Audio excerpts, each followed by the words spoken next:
Welcome again to the 12th Annual Duke University Energy Conference. I'm Davis Gabert, a third-year student in Duke's MBA and Master of Environmental Management Joint Degree Program, and I'm a co-president of Fuqua's MBA Energy Club.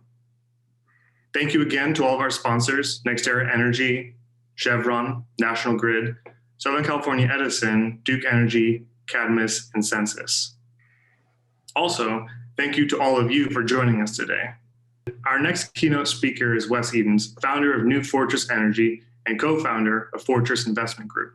His goal is to reduce carbon emissions and foster economic development through universal access to cleaner, affordable, and reliable energy with a vision of becoming one of the world's leading providers of carbon-free power. Fortress has been heavily involved in transportation and infrastructure projects across the world and has seen rapid growth in liquefied natural gas. We're excited to have him here today in conversation with Hussein Cumber. Hussein is a Duke University alumnus. He's currently the Chief Strategy Officer for Florida East Coast Industries and focuses on several other companies owned by funds managed by Fortress Investment Group. Hussein is involved in the business development efforts focused on transportation and liquefied natural gas infrastructure. We welcome them both here today to discuss the future disruptions in energy investment and infrastructure. The session will end at 1:25 Eastern, and we'll hold a 10-minute Q&A period during the end for our audience, and we'll be gathering your questions throughout the presentation through the Q&A feature. If you'd like to live tweet during the session, we encourage you to do so using the hashtag DUEC20. Thanks for joining us. I'll hand it off to you now, Hussein. All right, perfect. Thanks, Davis, for that introduction of Wes and I. And Brian, I just want to also acknowledge you for creating such a great program on a topic that is going through so much transformation, a sector that's going through so much transformation right now. I'm excited to facilitate this conversation with Wes today. I've had the opportunity to work with Wes for a little more than 10 years now. And he's one of the rare people that has the ability to foresee shifts in the marketplace and then to understand what those opportunities are. And more importantly, what I'm very impressed with Wes about is he's also willing to invest his capital and make sure those marketplace shifts become permanent. And so where I'd like to start off, Wes, today is talking about New Fortress Energy. Right. In 5 short years, you've started New Fortress Energy with an initial idea. We've developed it into a company that's providing cleaner energy solutions to the world. And now with a $6+ billion market cap. So let's start with how you came up with that idea and how your views on climate change really drove you to start this company. Yeah. Well, first of all, thanks for having us on. I appreciate the opportunity to talk to you all. As Hussein said, we've been working together for about 10 years, and it was really the work originally at the railroad that really started with all this. And,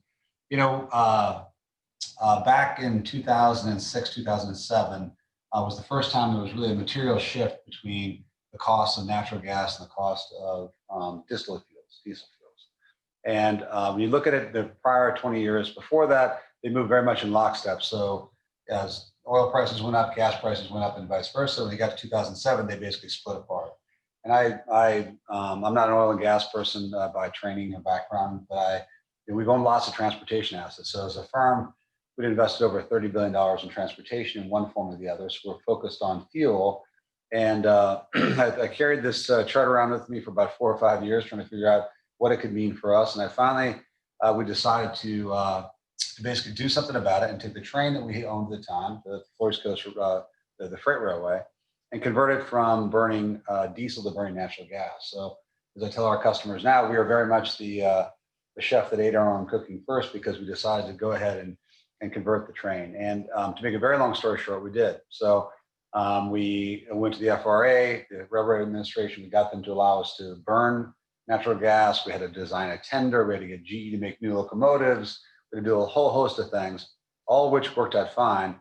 One small problem at the end: there wasn't a drop of liquefied natural gas in Florida. So what liquefied natural gas is just simply take gas, freeze it at 261 below Fahrenheit. It turns it into a liquid. Concentrates it 600 times. You can then ship it around and use it, warm it up, and basically turn it back into gas when you need it. And so we talked to some of the oil companies about building us a a liquefier, and that didn't go very well. They basically said, if we would buy all of the offtake for the next 25 years, they would build it for us, which was not that helpful.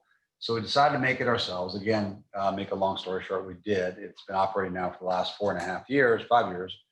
But we found ourselves then with extra LNG, and that's when the story really begins. And so I started looking around, and in the United States, less than 1% of our electricity comes from oil. So it comes from gas and coal and nuclear and now renewables.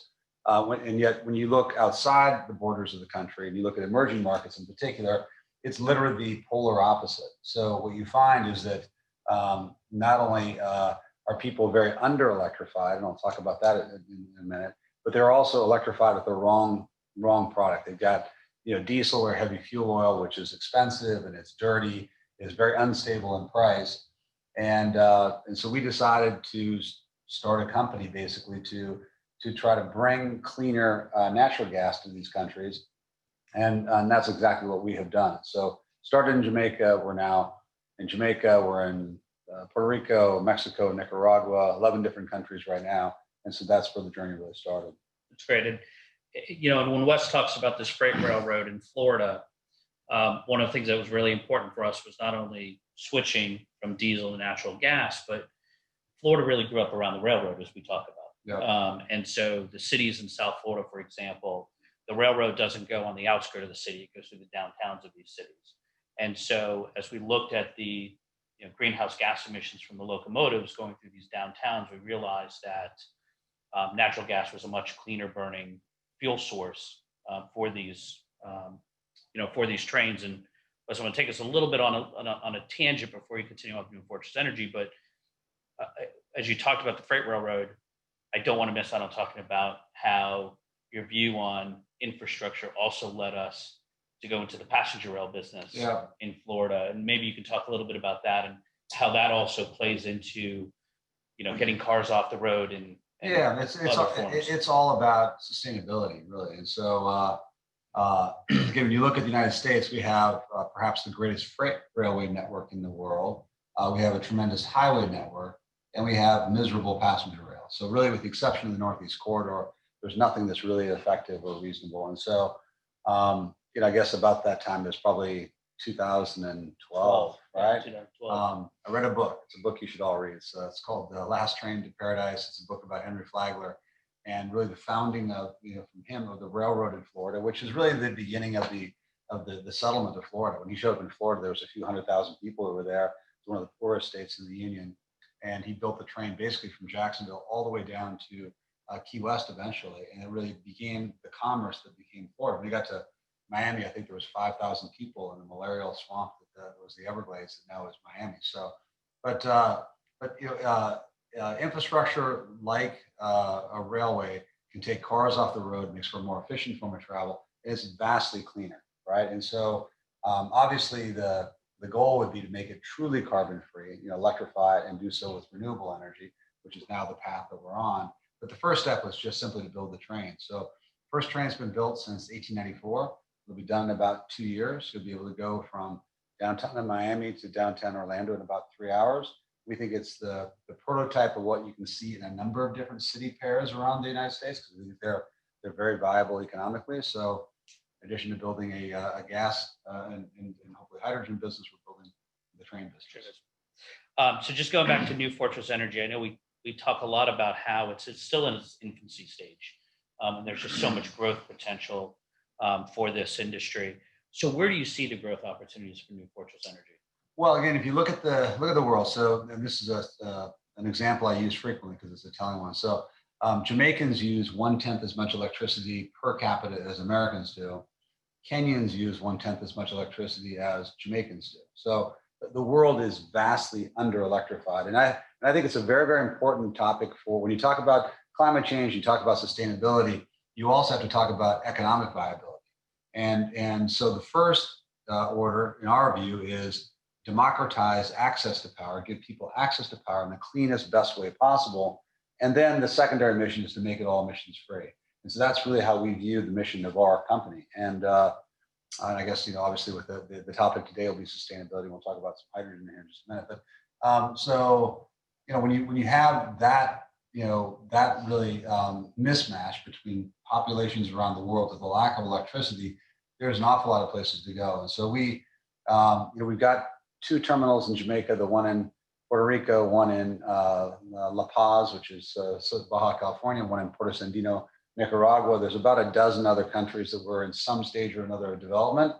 Obviously the more populated areas that are also emerging markets, so places like Brazil, places like South Africa, places like Vietnam, the Philippines. So those are big markets, but truthfully, every small market around the world has some level of opportunity. So it's a big, big playing field right now. So when Brian was doing a little bit of the intro, he talked about one of the tabletop conversations being hydrogen. And that really is one of the newest clean energy ESG investment themes going on. And we've talked about it, how it's not just a trend, but it's going to be a permanent shift and a new fuel source. So you started a new division with a New Fortress Energy called Zero. I did. Talk a little bit about where you see the future of hydrogen as an energy source and how Zero will play into that theme. Well, it's really interesting. So again, along the theme of you'll hear from people, we want power to be 100% renewable. And the beauty of renewable power is it's become less and less and less expensive. That's the good news. The bad news is it's not dispatchable. So it doesn't work when the sun doesn't shine, the solar doesn't. It doesn't work when the wind doesn't blow. And so the question really is how to provide the gap when you need to dispatch power when the renewable sources don't work. And battery power today is far, far from being economically viable. So you can't just have a bunch of solar farms, a bunch of windmills, and a bunch of batteries and make the industry that is the world really work.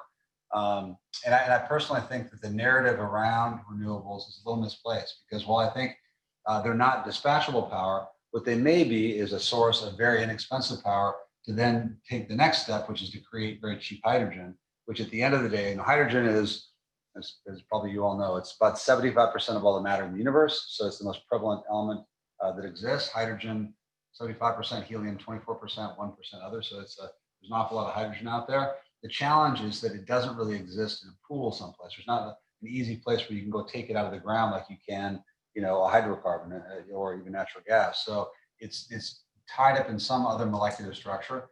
The obvious one is, of course, water, H2O. So the question is, how do you take and separate out the hydrogen from the oxygen so you can use it? The simple example I use is an electrolyzer is basically take an aquarium full of water, put it in a positive electrode and a negative electrode, run electricity through it. You're going to separate out the molecules into oxygen and hydrogen. That's great.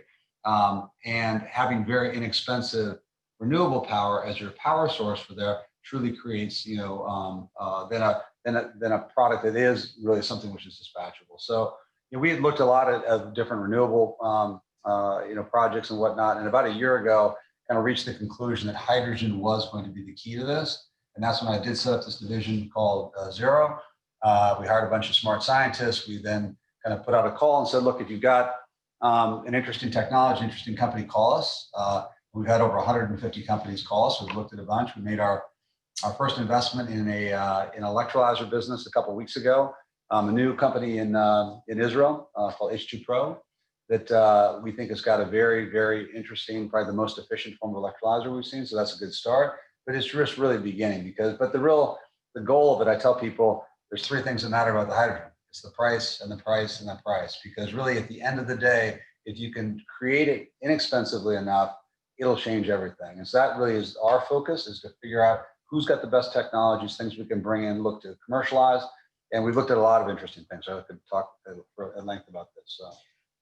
Talk a little bit about the recent announcement that New Fortress Energy made with Fortress Transportation Infrastructure on the power plant with GE and what we're hoping to learn from that partnership. Yeah, well, under the presumption that you will find cheap hydrogen, which I think is likely, then the question is, well, how will you use it? And one of the things that's wonderful about hydrogen is that it really can exist in our existing power infrastructure. So if you take a GE turbine and you run your feedstock as hydrogen and all that are part of it, it burns it and has no emissions. So that obviously is a great aspect of it. But that's the theory. And so what we wanted to do is actually get some field data and practice for it. So we took a power plant that was being built by our sister company of ours out in Long Ridge, Ohio, an old aluminum smelter where they're building a big power plant out there. We got hydrogen sourced from a local industrial source, so we now can mix it in. And so the goal will be when that new power plant turns on, about this time next year, maybe a little earlier, we will then mix in a portion of it, probably initially about 15% of the feedstock will be hydrogen along with natural gas, and we'll get some real field data as to how it all works. We're sure that that it'll work well, and that's great. We're happy with those assurances, but there's nothing like real data to see how it actually does work. Super. So, New Fortress Energy is unique in that it provides the capital to build the infrastructure and then operates those facilities as well to provide affordable power to end users. This also allows foreign governments and companies to deal with one company. And, we've talked a lot about how that's really kind of differentiate us in the marketplace where we've seen the disruptions in the energy sector, but we've also come up and said we can build the infrastructure that's needed. So as you look globally, talk a little bit about how New Fortress Energy has separated itself to make it unique in the marketplace and what infrastructure is lacking globally in order to allow natural gas infrastructure to really be used in an efficient way. Yeah, you mentioned it already. I mean, again, our background, at least in part on the investment side, comes from the transportation business and logistics businesses. And in a logistics exercise, if there's 10 things that you need to do in order to make something happen, if you do 9 perfectly and 1 you don't do well, the whole thing is useless. So really, it doesn't do you any good just to do one portion of it. And this, I think, is a big part of the reason why this infrastructure doesn't exist right now. So what we found is there are many people who want to do one element over another. So, for example, if you're going to bring natural gas into Jamaica, you need to get the gas from somewhere, right? You buy from a liquefier. You have to put it on a ship. You have to build the infrastructure to accept it. You then have to build the infrastructure to deliver it, and you have to build the power plant. So and then have the logistics package surrounding the whole thing to make that all happen. And last and not least at all, someone's got to pay for it, right? And so what we found is there are people who wanted to do one element. They wanted to run a ship. They wanted to build infrastructure. They wanted to build a pipeline. They wanted to run a power plant. But nobody seemed to want to do all of it. And when I look at it, some of the examples are astonishing. So the power plant, the first power plant that we converted in Jamaica was a smallish plant by our standards, so 120 megawatts of power. It was built as a dual fuel plant. So it was actually designed as a gas plant, built in 2001, had never had gas. They'd been burning diesel on it. And we won the tender, I guess, in 2015. I think that's right. And the years fly by, and turned on the gas about a year later, 13 months later.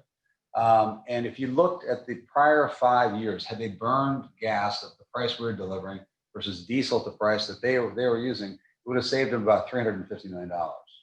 And so you look at it, you're like, gosh, the numbers are so big. Why didn't this happen before? And the answer is they just didn't have the capital that it took to do it. And so, the capital that was required between the infrastructure and, the transportation, the ships, and whatever, was several $100 million. But several $100 million to save $350 million over 5 years, you don't really need a calculator to figure that that's a great return. That all makes sense unless you don't have the capital. And so what I didn't really fully appreciate when we first got into it, that I have a great appreciation for now, is being able to self-fund, and then we fund ourselves on balance sheet, gives us both a huge competitive advantage versus other folks, and it also makes us a much, much more valuable counterparty to the government. So when the government from some country says we need power because we are underpowered, we really are the one-stop shop that can then go and both design, build, operate, and pay for it. And that's really what it takes in order for it to all really work and hold together. And I assume that they don't have the capital, as you said, but now that climate change and greenhouse gas emissions has become a topic that everybody is talking about, it's almost like it's transcended political parties, transcended third world countries versus first world countries talking about it. Everyone seems to be talking about it.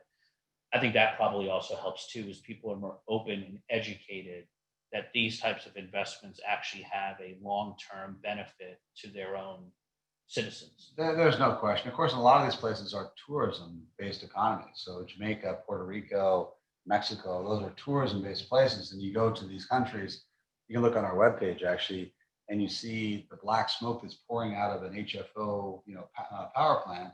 It's disgusting. So, and I think there's a real misconception. People have said this to me. They said, gosh, if they're in these developing parts of the world, they don't care as much about the environment. They just care about the cost and whatever. And in my experience, nothing could be farther from the truth, because of exactly what you say. I mean, these people love their children and their grandchildren too, right? They want to have a cleaner environment, and they're willing to actually pay for it. And so, yes, they've got less means than we do as U.S. citizens, perhaps, or other industrialized countries, but they care about it deeply. So, the Philippines just basically outlawed the building of any new coal plants. There's a bunch of different examples around the world for it, but really the two things that are important are, number one, getting off the distillate fuels, getting off those liquid fuels, getting onto gas, and then introducing as much renewables as you can.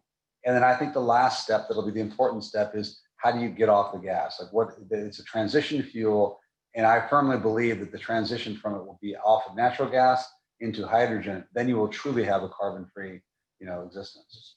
So that makes me think, a natural kind of follow-up to that is, so how do the traditional big oil companies fare through all this disruption going on in the market today? I think they've got a lot of challenges. Honestly, I think that they're big and they're industrious, and I know a lot of people in the E&P business, and they're generally people that are admirable. They're hard-working, smart, entrepreneurial. The companies, when they get that big, tend to become much more bureaucratic than maybe the smaller ones. But we know a ton of people, in the oil and gas business that I think really highly of. The problem is that their position is a very difficult one, because they're long a position of dealing with the hydrocarbons, and even if they have got divisions, as they all do now, that are focused on alternatives, their economic interests are very much at odds to that.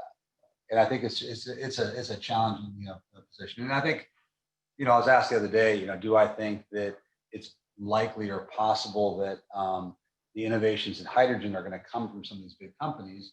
And my answer was likely, no. Possible, sure, anything's possible. But I just think that when you've got 100,000 or more than 100,000 employees, you've got all of your assets tied up in the production and management and movement and refining of hydrocarbons, and you're really trying to create something that actually is trying to put that out of business. That's a very difficult thing to manage under one roof, and that's why I think it's less likely.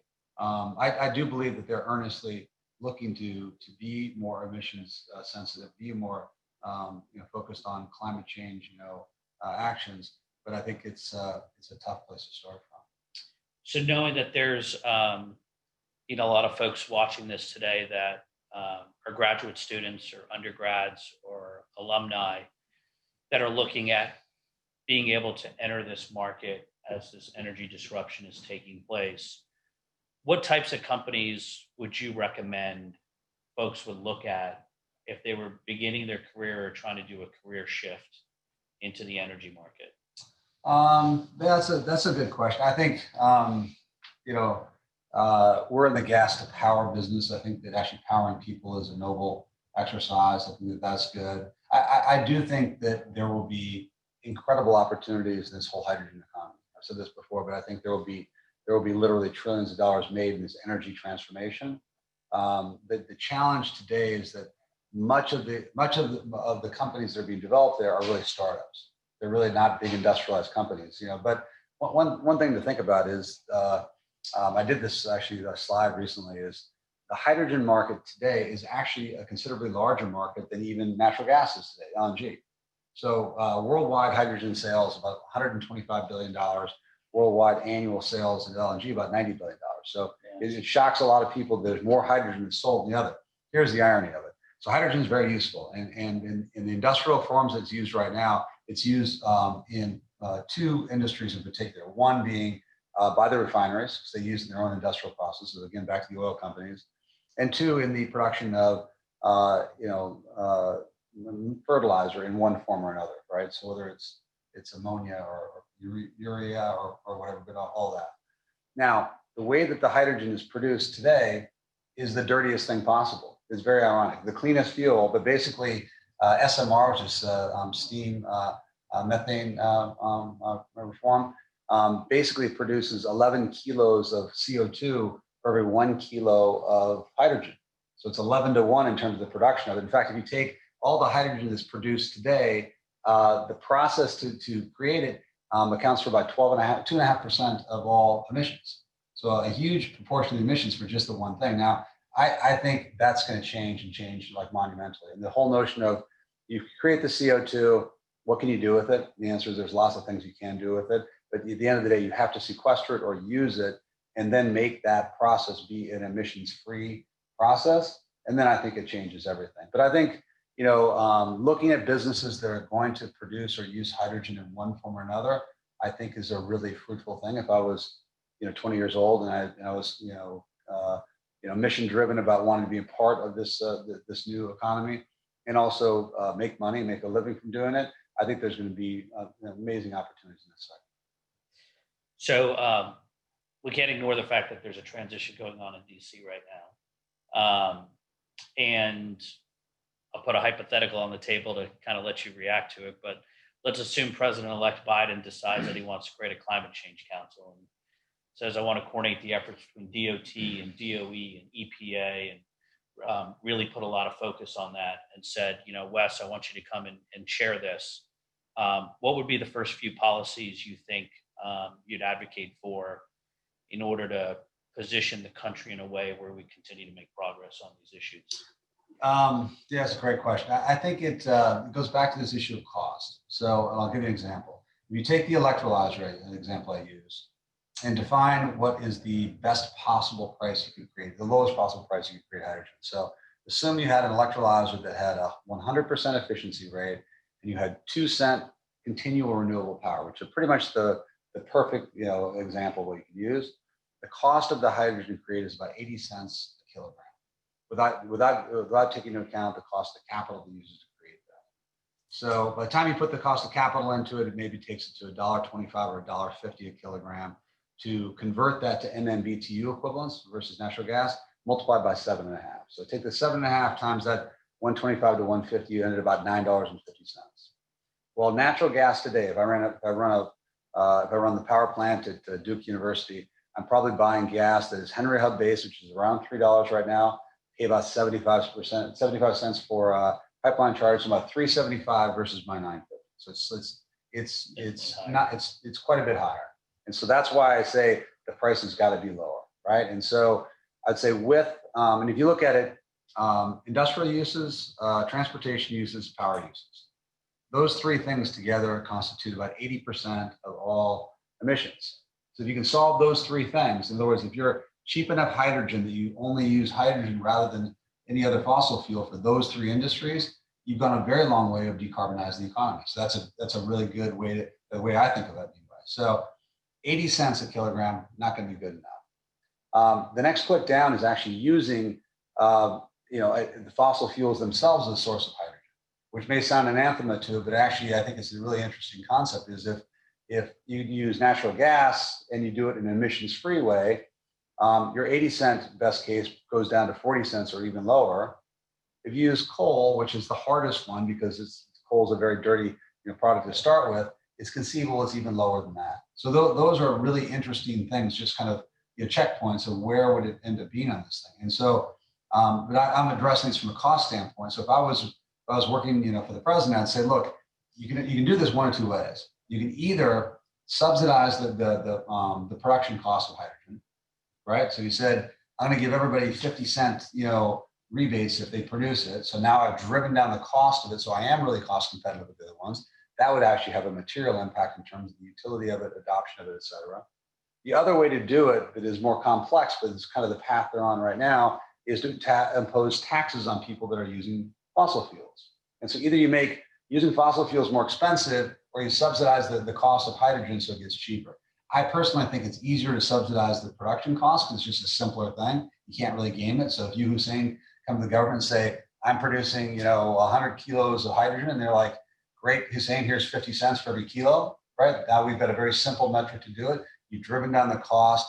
The lower the cost, the broader the adoption, the faster the people will start to use it. The market just automatically. And the market, and then you just let the masses go. And everybody on this call, quits their day job and becomes a hydrogen expert. it starts to use it. That's literally what would happen. Look what happened to Bitcoin mining, right? So it became a viable thing and people stopped doing things and became Bitcoin miners. So it's a very simple thing to kind of like to relate to. So it's a relatable process. And I think that is what I would encourage. I think that the taxation of it is also viable, but the minute that you impose taxes, what happens? People start to think about ways to avoid the taxes.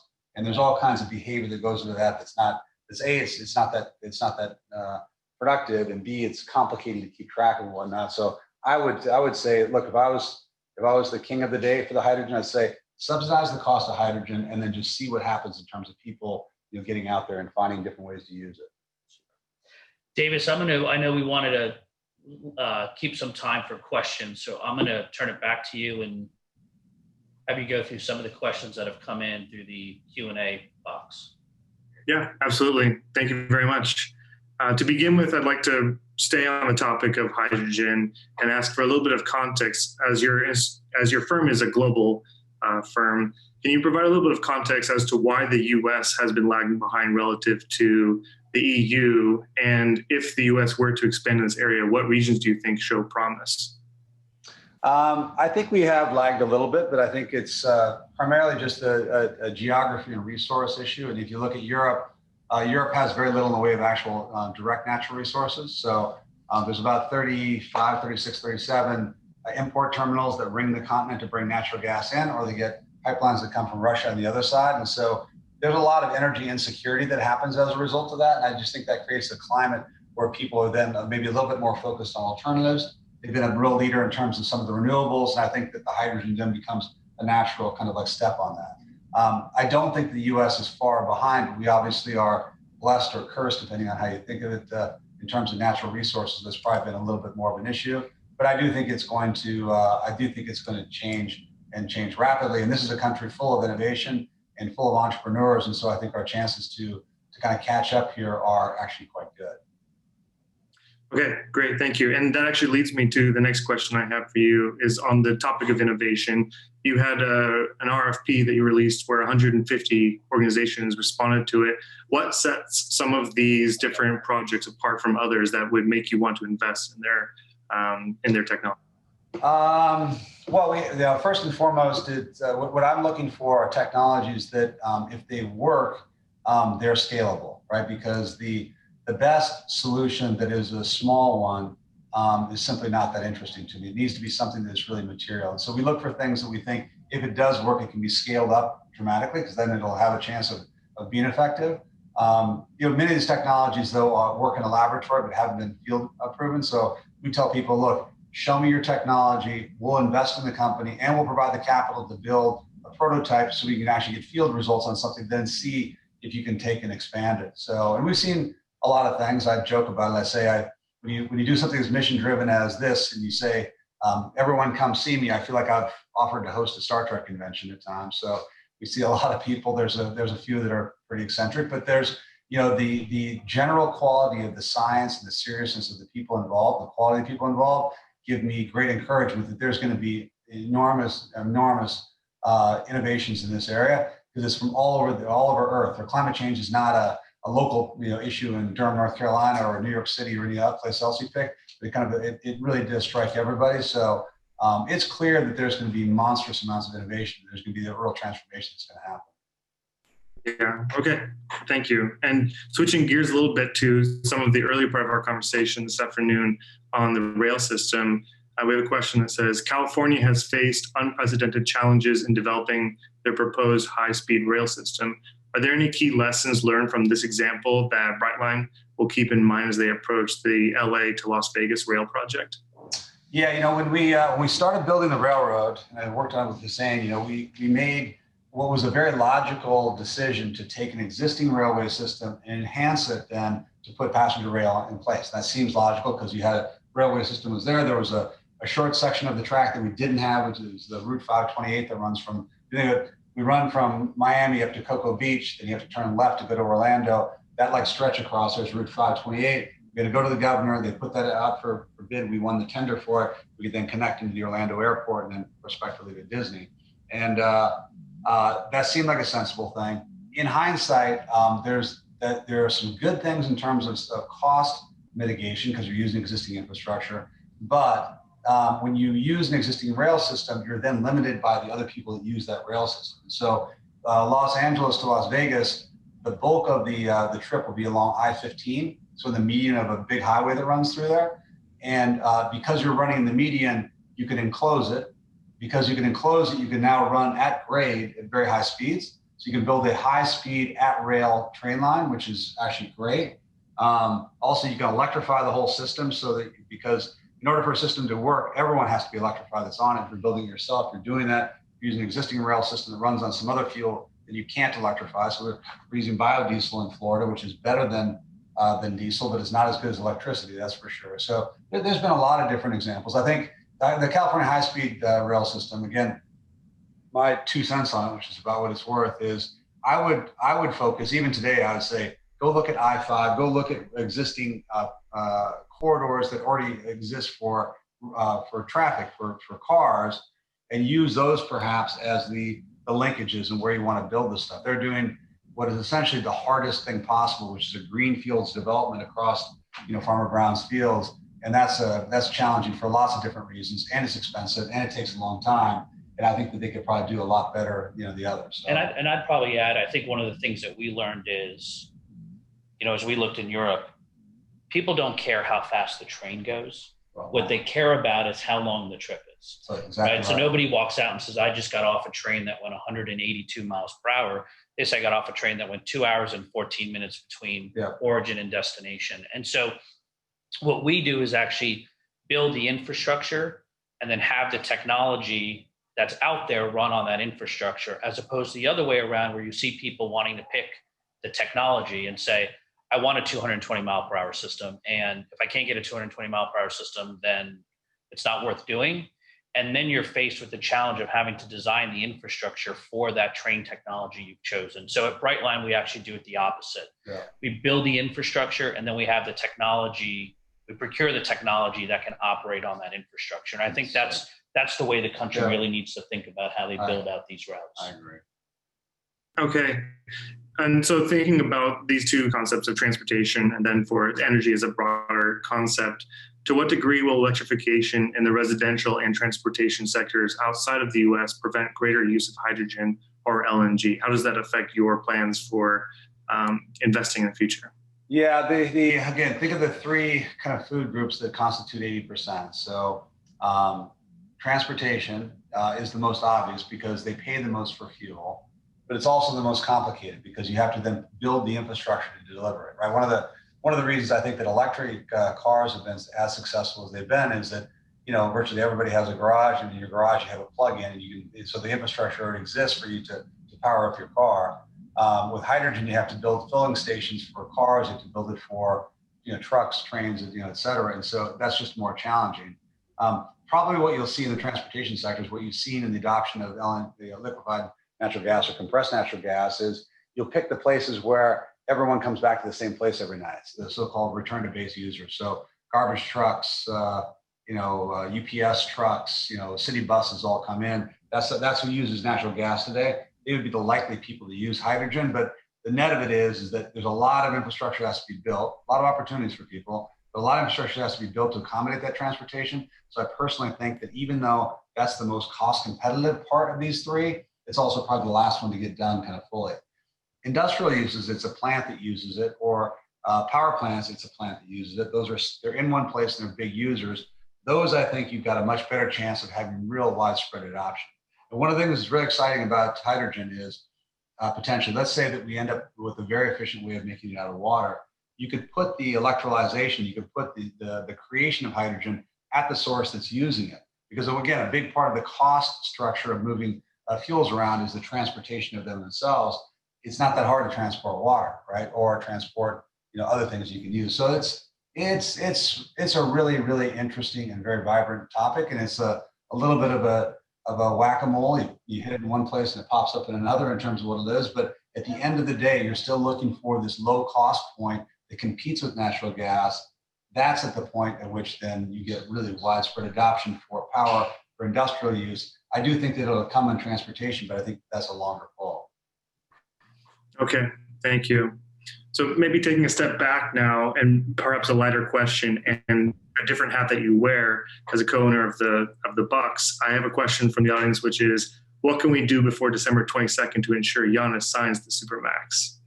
I'm doing everything I can to make that happen. So we're very focused on that. And now you're near and dear to our hearts. So now I'm a big sports fan, obviously, with the Bucks, and now Aston Villa. I give those guys a shout out because they're off to a great year as well. And we do employ the same exact things. We try and hire the best people possible to run it, and to try and stay out of their way. It's a little harder to stay out of their way when you're rooting for a basketball or a soccer team, but we're all rooting for Giannis. So that's great. Yeah. Well, thank you to both of you for being with us today and for sharing your insights. And thank you to everyone for joining.